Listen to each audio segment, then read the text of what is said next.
Sa tuig 146 BC, nadawat sa Romano Katoliko ang gahom ni Satanas.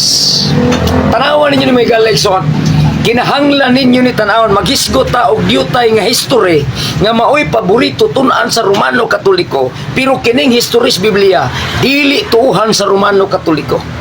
Ngano man kay mahadlok silang mabulabog nga sila di ay ang utor sa pagkadautan sa kalibutan. Timanin ninyo, sa 146 BC nadawat sa Romano Katoliko ang gahom ni Satanas, pinanguluhan ni King or Emperador Nero. Si King Nero, mga igalay, so siya ang nidaog, siya ang katumanan sa tagna sa Daniel 7 versikulo 7. Basahan ninyo ni mga CFD, kay wa ninyo ni gitudlo, kay wa man pud mo tudlo ispare.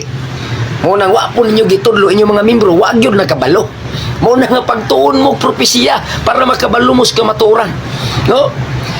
Si King Nero sa 146 DC, usa ka Romanians.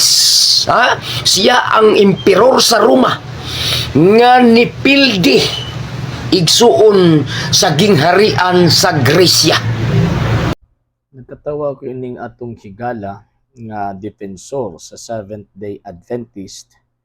Ngun pa niya mas maaygo daw nga magtuon og tawag ining kasaysayan ay mo din kinaham daw sa mga defensor katoliko ang magtuon mahitungod sa history.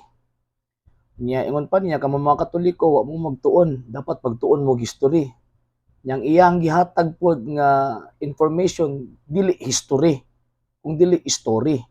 Tanawa ra gud giunsa niya pagpagunahon na ba. Ingon niya nga nihatag daw ang demonyo og kagahom sa tawag ining Roma, sa Romano Katoliko around 146 BC.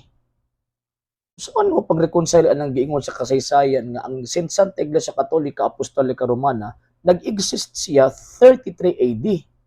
Kanang 146 BC wala pang simbahang Katolika ana. Ano man kana nga panahon kung wala ko masayop, mao na ang panahon sa gitawag og mga Maccabeans.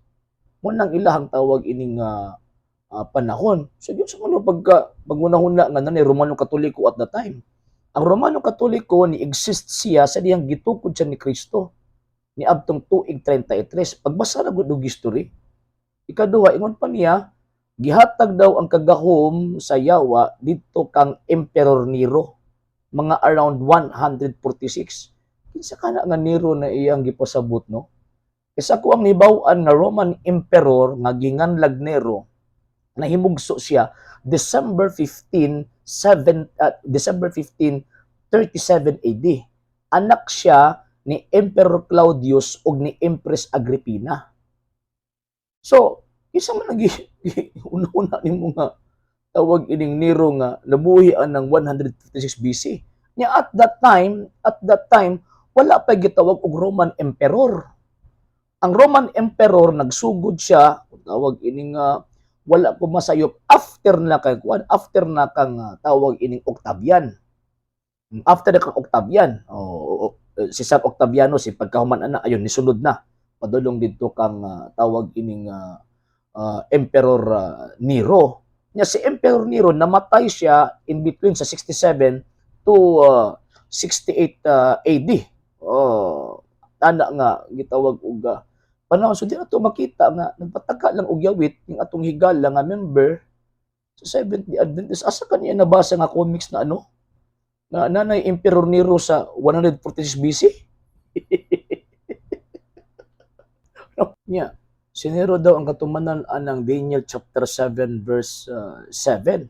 Na sumala pa sa mga great scholars, mga sir o mga ma'am, nag-refer ka ng mapintas nga mananap dinha, nag-usab sa mga balaod ug nangandak, nagahimo og tawag ining pagpasipala sa Ginoong Dios pag-usab sa iyang gitong mga balaod, nag-refer na kang Antiochus Epiphanes IV. Mga around 168 mo bitaw nga nakigbatil ang mga Maccabeans. Ngano man kay giusab ni tawag ining Antiochus Epiphanes IV ang pagsimba sa mga Hudyo. Si bisan kinsa nga maabtan nga magsimba sa Ginoong Dios sa adlaw ipapahulay, labi nagtawag ini mga Hudyo death penalty. Gibawalan sila sa pagbasa sa gitawag og mga scriptures sa gitawag og mga Hudyo. Papay Romano Katoliko anang panahon na. Kinsa mang chismosuha ang nagtudlo ninyo ana nga refer na sa Romano Katoliko. Ingon-ingon pa mo nga mahadlok og tawag ining mabisto. Sa mga kahadlokan nga mabisto nga kabalo man ta sa kasaysayan, kabalo man ang mga Katoliko sa tinuod na giistorya sa kasaysayan, dili nang imo ang story. Naawa ra gud na 146 na si Nero. Napaman sa itlog si Papas Nero ana. Nya misug magani lolo ni Nero anong panahon na pa mahimugso. Pagkayabag.